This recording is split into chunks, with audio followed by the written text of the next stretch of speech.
The package arrived at a diplomatic processing facility outside Vienna on an unremarkable Tuesday morning in late autumn. It was stamped, sealed, and labeled with the correct credentials. It moved through the correct checkpoints. It was signed for by the correct personnel. And inside, it were the identities of 11 protected witnesses.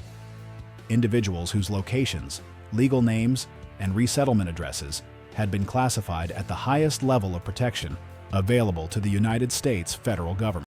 By Thursday morning, 3 of those 11 individuals had been contacted by Iranian intelligence operatives who should not have known they existed. The breach was not discovered through an audit. It was not caught by an internal review. It was discovered because one of the 3 contacted individuals, a woman who had spent 4 years providing testimony against an Iranian Revolutionary Guard procurement network.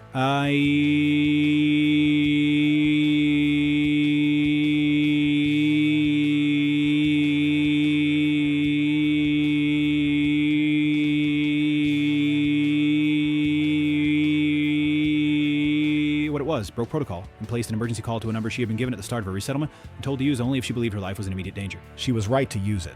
Within 6 hours of that call, the classified coordination unit that received it had initiated a full counterintelligence response.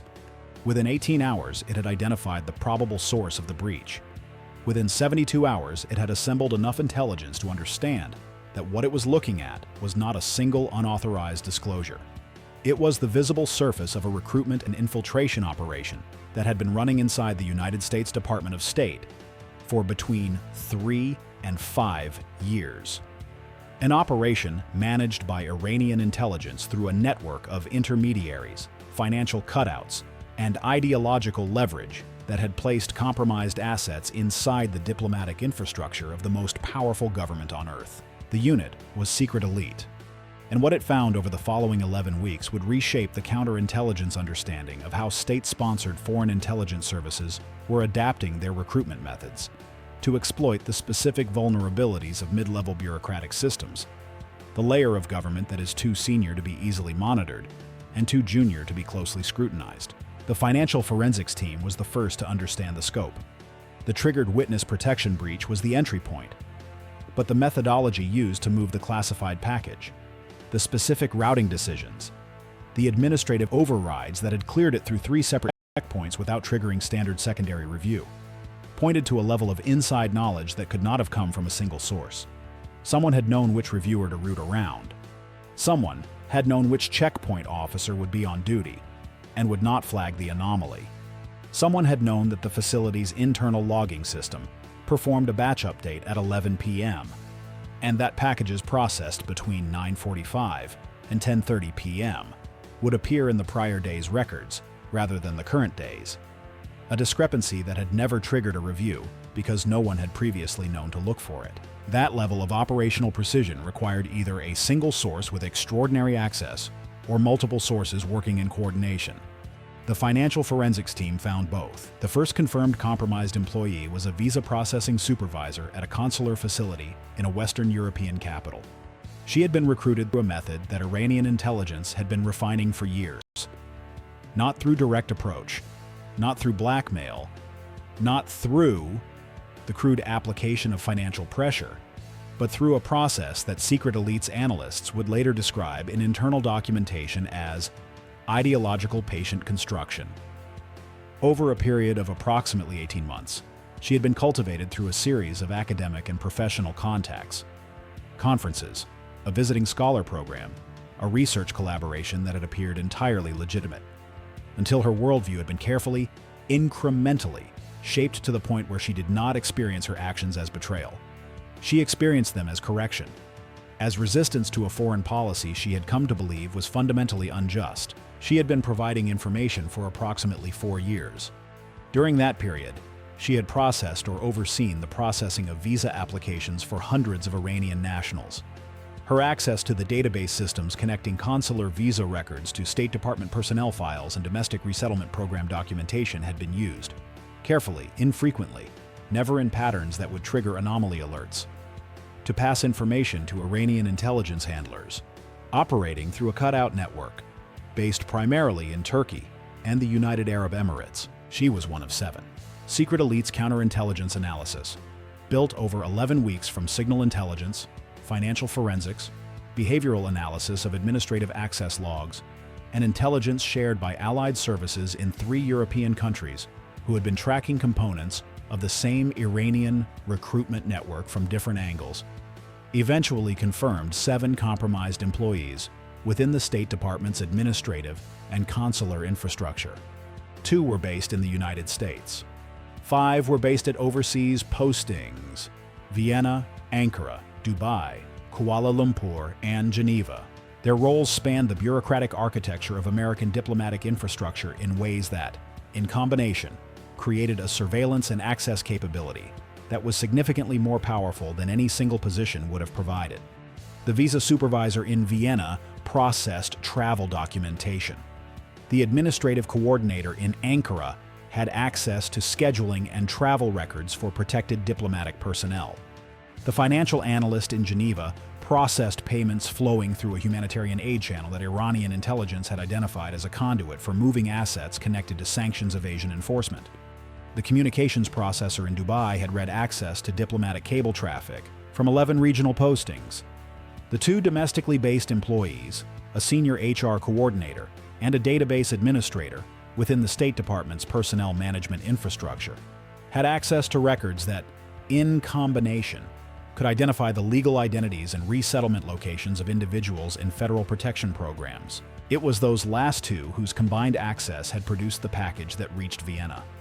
And it was the targeting of that specific package, pulled from thousands of files, identified with precision, that indicated prior knowledge of exactly which individuals Iranian intelligence wanted to locate, that revealed the operation's most alarming dimension. The 11 individuals whose identities had been in that package were not random. They were specifically selected. Every one of them had, at some point in the previous 7 years, provided information or testimony connected to Iranian Revolutionary Guard procurement operations, sanctions evasion networks, or overseas financial infrastructure used to fund Iranian-backed proxy organizations. The selection showed knowledge of classified investigation files that existed only inside U.S. federal systems. The selection showed that Iranian intelligence did not simply have access to State Department personnel records. It had access to case files that connected those records to specific investigations. Investigations run by agencies that had no formal connection to the State Department employees who had been compromised. That meant there was a 7th source. Someone beyond the State Department. Someone with access to investigative case files from a different part of the federal system entirely. Finding that 7th source became the operation's most critical and most sensitive thread. It ran for 6 of the 11 weeks of Secret Elite's investigation. It required counterintelligence work of a precision and delicacy that the Coordination Center's analysts described. In the internal debrief that followed the operation's conclusion, as the most technically demanding work the unit had conducted in its operational history, the 7th source was identified in the 7th week. He was a mid-level analyst in a federal agency whose name will not appear in this account.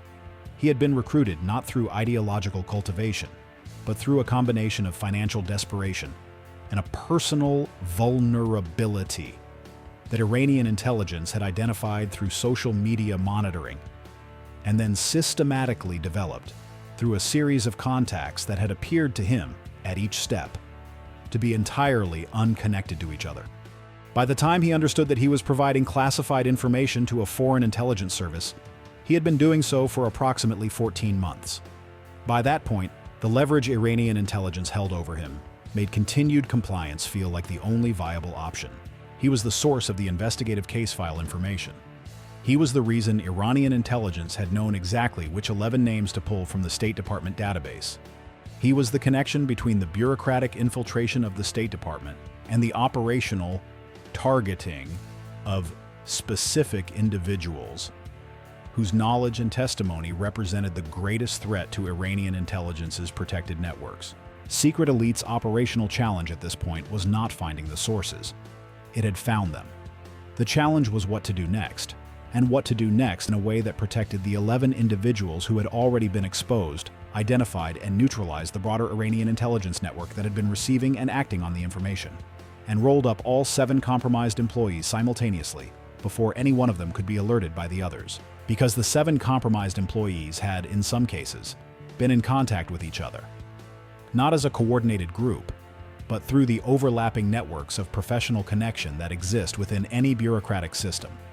If one of them was detained and the others learned of it before secret elite moved, the information available to each of them about the operation's current state could be used to warn the Iranian intelligence handlers, who could then sanitize the overseas network before it could be interdicted. The 11 individuals at risk were the immediate priority. All 11 were moved into emergency protective custody within 78 hours of the original breach being identified, quietly, through protocols that did not trigger the administrative records that the compromise HR coordinator would have had visibility into. Through a process that Secret Elite coordinated directly with the Federal Protection Program officials who managed each individual's case, bypassing the normal administrative chain entirely, all 11 were moved successfully. None of them were located by Iranian intelligence before Secret Elite's protection protocols were in place. The broader interdiction required international coordination that expanded the operation's footprint to 14 countries. The Iranian intelligence cutout network, receiving information from the 7 compromised employees, operated primarily through intermediaries in Turkey, the UAE, Oman, Malaysia, and Singapore. Financial flows connected to the compensation paid to the compromised employees, always in cryptocurrency, always through chains of wallets designed to be difficult to trace, but not impossible, moved through financial infrastructure in Cyprus, Hong Kong, and the Cayman Islands. The overseas Iranian intelligence officers who managed the recruitment network and received operational product from the compromised employees operated from postings in 4 countries. Secret Elite coordinated with intelligence and law enforcement partners in 11 of those 14 countries. In 3 countries where direct partnership was not operationally viable, the coordination was handled through allied third-party services who could act on the intelligence without creating direct exposure. The financial interdiction component was activated first, working through Interpol financial intelligence channels and direct partnerships with central bank regulatory units in Cyprus and Hong Kong. Secret Elite coordinated the simultaneous freezing of 27 cryptocurrency wallets and 14 conventional financial accounts connected to the compensation network. The freezing was timed to the minute, executed at the same moment as the arrests of the compromised employees, to prevent any financial signal from reaching the Iranian handlers before the arrests were complete. The arrests were executed at 5:30 a.m. across the relevant time zones. All 7 compromised employees were taken into custody within a 9-minute window. None of them had the opportunity to communicate with their handlers before arrest. 3 of them had encrypted communication devices that they reached for when federal agents entered their residences. None of those devices were successfully activated. The data recovered from those devices, communication logs, encrypted files, contact lists that mapped sections of the Iranian intelligence cutout network that Secret Elite had not yet fully identified, would prove critical to the prosecution and to the follow-on counterintelligence operations that continued for months after the primary arrests. The Iranian intelligence network's overseas infrastructure was hit simultaneously. In Turkey, working through a counterintelligence partnership that had been quietly operational for 3 years, 2 cutout operators who had served as primary intermediaries for the Vienna and Ankara-based employees were detained and their operations shut down. In the UAE, 3 financial intermediaries connected to the cryptocurrency compensation network were arrested in coordination with Emirati law enforcement. In Malaysia, the handler responsible for managing the Dubai and Kuala Lumpur postings was located and detained through a coordinated action with Malaysian intelligence that had been in planning for 6 weeks. The Iranian intelligence officers who had run the recruitment operation from their postings in 4 countries could not be arrested. They operated under diplomatic cover, but they were identified. Their cover identities were burned. Their host countries were formally notified through intelligence channels.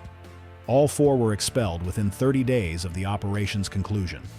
Their operational files, reconstructed through the communication logs recovered from the compromised employees' devices and through the intelligence contributed by allied services who had been tracking components of the same network, were shared with 14 partner intelligence services. The 11 individuals who had been targeted for identification and location by Iranian intelligence were all safe. The 3 who had been contacted before the breach was discovered received enhanced protection, legal support, and, in 2 cases, additional relocation assistance. None of the 11 were reached by Iranian intelligence after secret elite's emergency protection protocols were activated. The reconstruction of what had almost happened. What Iranian intelligence had been positioned to do with the information it had been systematically collecting for 3 to 5 years.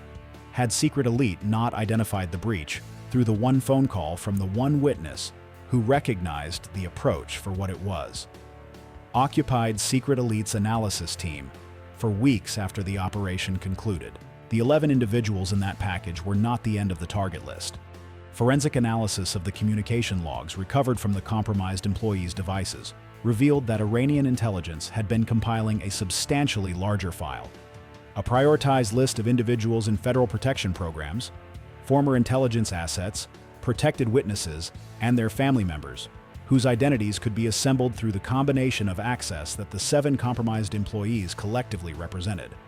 The full compiled list, had it been completed and acted upon, would have identified and endangered an estimated 200 to 250 individuals. The operational use that Iranian intelligence intended for that list was not uniform.